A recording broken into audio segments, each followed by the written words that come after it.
Bright morning, afternoon, evening, everyone. Today, we're gonna explore the culture and moral behavior in ethics. So what is culture, or do you have any idea what is culture? Culture is a word term that refers to many aspects of social life. Ang culture daw lapat na siya nga word nga nag-refer sa iban-ibang nga parts sa aton kabuhi sa society. Most of these aspects are intangible, meaning they cannot be touched but can be seen or felt. Hindi din sila makita or makapitan physically but batyaga naton kag makita. According to sociologists, cultures includes values, beliefs, language, communication, and practices.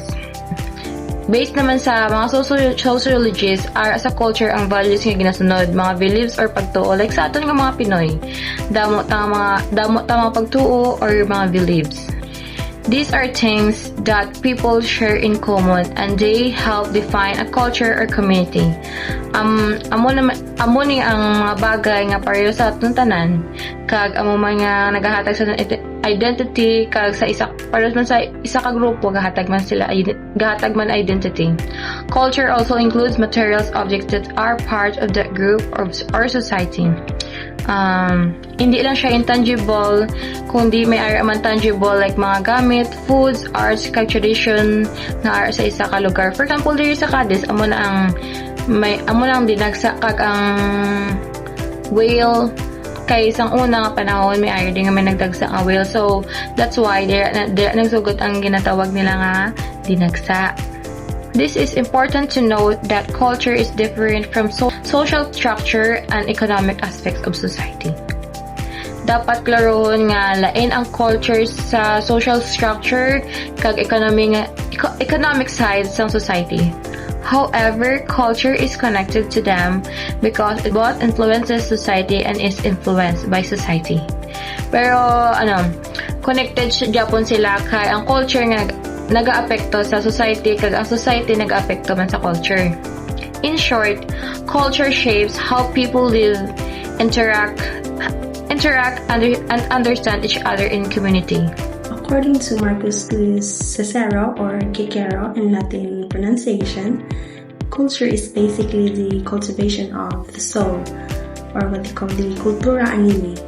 He used an agricultural metaphor to explain this, so kind of like how plants grow when they are cared for, us people also grow when we cultivate our mind and soul.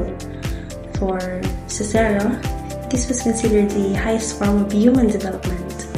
And now, his idea of culture remained really influential up until the 17th century because later on, a German jurist and philosopher named Samuel Pufendorf expanded this concept in his books. 2 books on duty of a man and citizen according to the natural law, which was published in 1682. So Samuel explained that culture is a process that helps human beings rise above their original barbarisms and truly become persons. And the barbarism here in this context doesn't mean about savagery or cruelty, but instead uncultivated, uncivilized, or people that is lacking in moral guidance. So overall, this historical perspective is telling us that culture isn't just about the traditions or practices, but it's more about how people improve themselves and become the best versions of who they are. My topic is about historical perspective in culture, focusing on the ideas of Samuel Pufendorf. Samuel Pufendorf, who lived from 1632 to 1694, was a German philosopher. In his book, The 2 Books on Duty of Man Citizen, published in 1682, he discussed the role of culture in shaping human beings. He argued that philosophy alone is not enough to perfect a person. Instead, culture is what transforms human beings from their origin, barbaric state, into fully developed person. In other words, culture allows individuals to refine themselves, gain knowledge, and live as complete human beings. Pufendorf ideas highlight that culture is not unnecessary, it's essential in making us who we are today as human beings. During the 19th century, when an English anthropologist, Edward Burnett Taylor, first coined the term culture. Taylor was considered as the founder of cultural anthropology. Cultural anthropology is the study of living humans and their diverse culture, examining people, beliefs, practices, values, and social organization. He believed that the study of society becomes incomplete without proper understanding of culture of that society, since culture and society go together. Culture is a unique possession of human. Taylor's understanding of culture is that of a complex whole which includes human knowledge, belief, art, moral, law, custom, tools, techniques, rituals, and any other capabilities and habits acquired by humans as members of society. Material culture. Material culture is about the physical things that people in a society make, use, or value. These objects often show what's important to that society and reflect their ethical right or wrong choices. For examples, artifacts like art, clothing, tools, how we protect ancient items, or how do we avoid stealing or misusing other cultures' heritage. The second is technology and machines. Are we using AI, internet, and medical tools in a fair and safe way? Number 3 is building and monuments. Are we respecting sacred or historical places, or are we building an eco-friendly ways? Number 4 is food and resources. Are we farming ethically? Are we sharing food fairly? Are our workers treated well? That is the examples of material culture. Non-material culture is about the ideas and beliefs people in a society share. This includes moral, values, traditions, and customs. They guide how people behave and understand what's right or wrong. Examples of non-material cultures are values and morals, like honesty and justice. Do this value apply to everyone the same way, or do they depend on culture?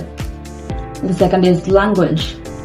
Are we using words to include people and avoid hate or discrimination?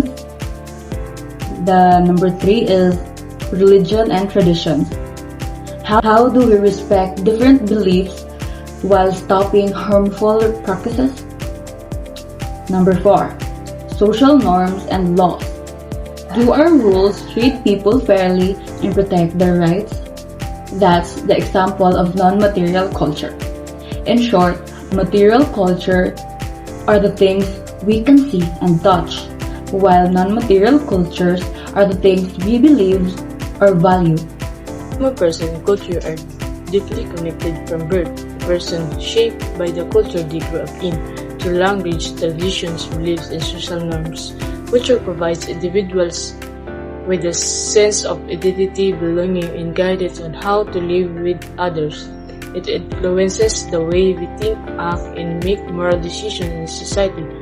For example, values such as respect for elders, hospitality, or cooperation are learned from the culture around us.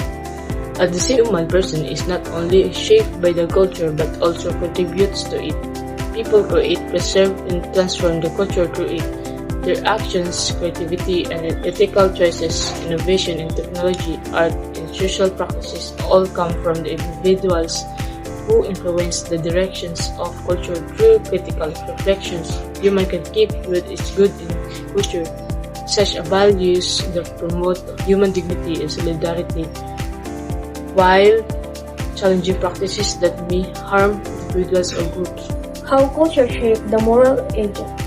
Culture plays a vital role in shaping the moral agent because it provides the values, beliefs, and traditions that guide human behavior. From an early age, individuals learn right and wrong through the culture they are they are born into, such as family practices, religious teaching, and social norms. This cultural influence from a person concerns shaping their sense of justice, respect, and responsibility toward others. So, culture teaches us right and wrong through family, religious, and social norms, and achieve our values, belief, and behavior which is torn or moral judgment. And so, example sa culture. Values like respect for elders, hospitality, and community cooperation are often emphasized in many culture and become part of how a person makes moral decisions. Let's tackle about what is cultural relativism. So cultural relativism is the idea of a person's beliefs, values, and actions that should be understood based on their own culture and not to be judged by another culture's rules. It means what is true for one person may be different for another because of their culture. So basically, what I believe is true for me is true for me, and what you believe is true for you is true for you. That is because we both have different cultures.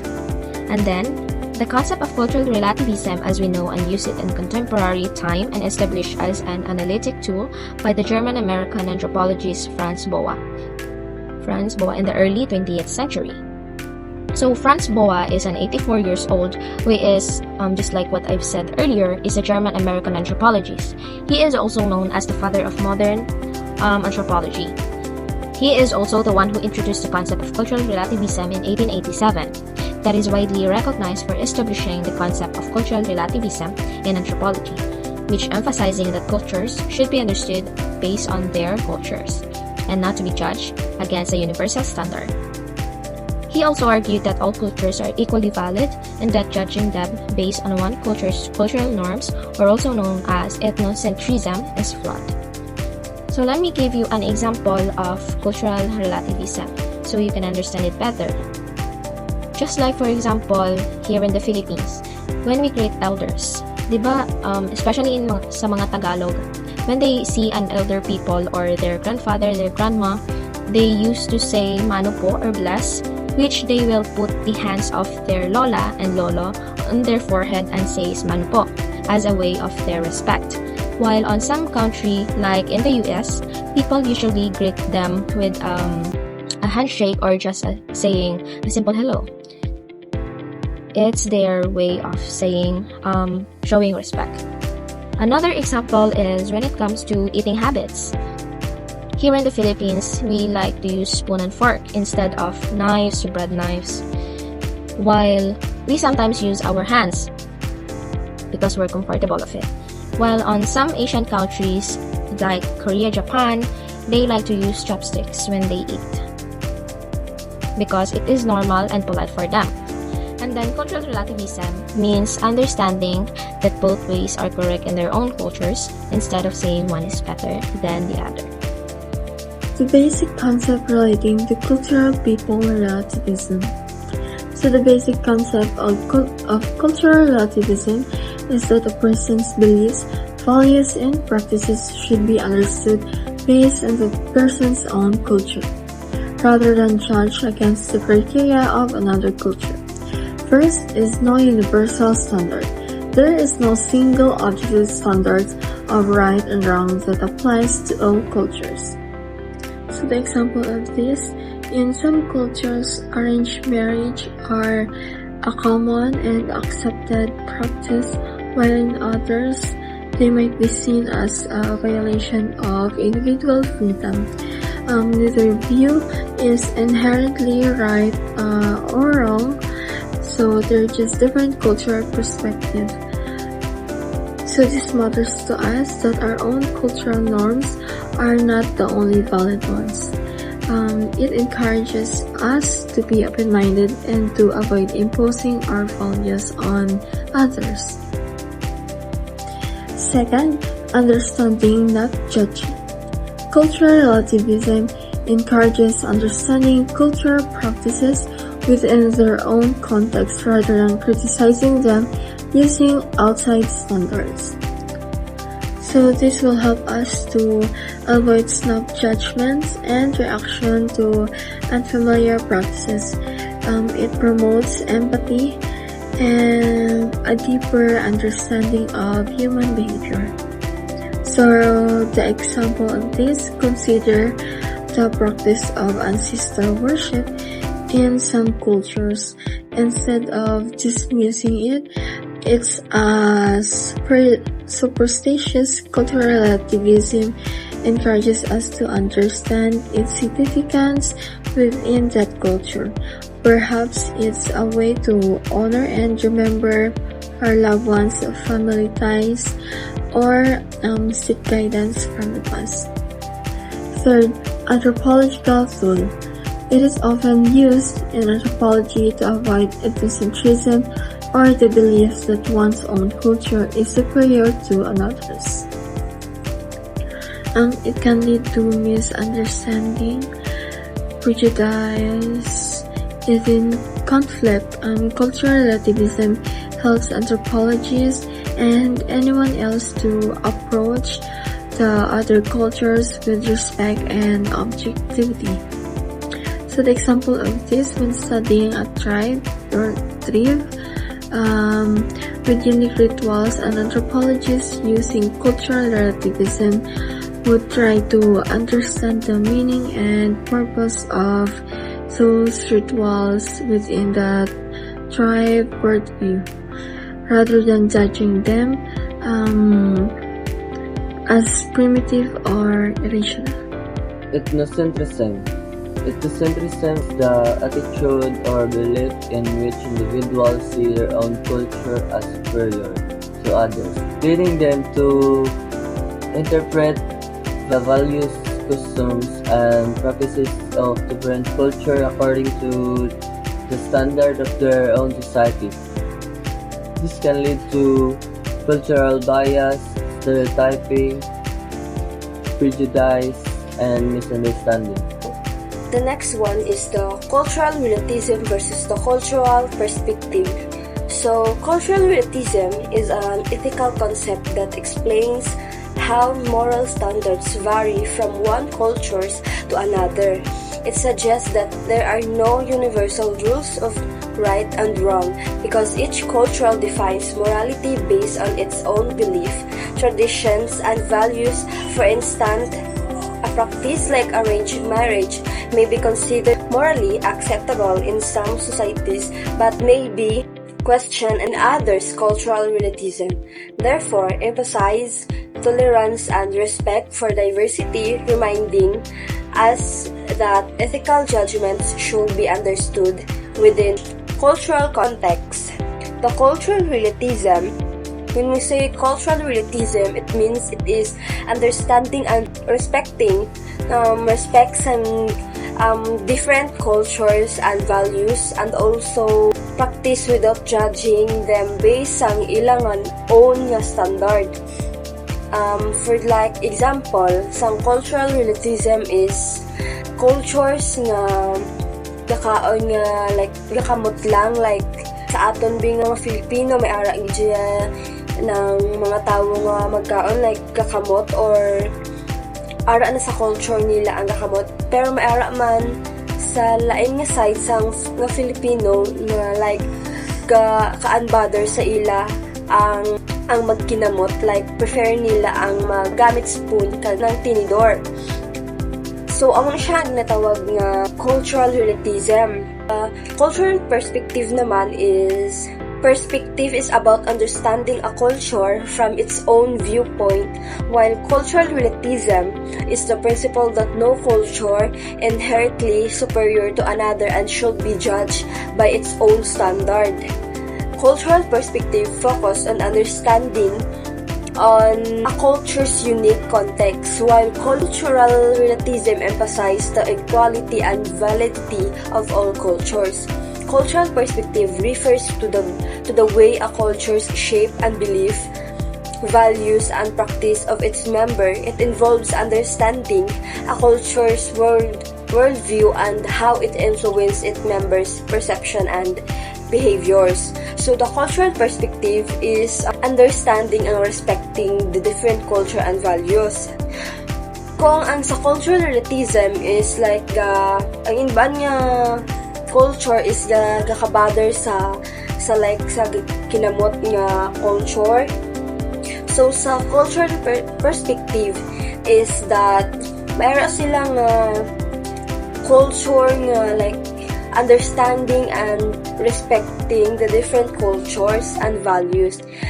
Ang culture's perspective, looking at things through the lens of one's own culture, values, and belief. Like example, whereas sa Japan, ang ilang culture is mag-greet sila, gaduko gid sila. Amo na siya is a sign sang respect nga reflect sa ila nga culture's perspective. Ang ilang values and humanity kag politeness or respeto nga ginapakita gid nila sa ilang society. So the difference of cultural relativism and perspective, or cultural relativism versus cultural perspective, is that ang relativism is understand she's and respecting some different nga cultures without judging. Kag cultural perspective naman is seeing things from your own cultures in your viewpoints. In conclusion, culture shapes how people think, act, and make moral choices. The human person is both shaped by culture and capable of transforming it from ethical reflection. Concepts like cultural relativism and cultural perspective teach us respect for diversity, while ethnocentrism warns us about judging others unfairly. In the end, true ethics means valuing culture but always upholding human dignity and the common good.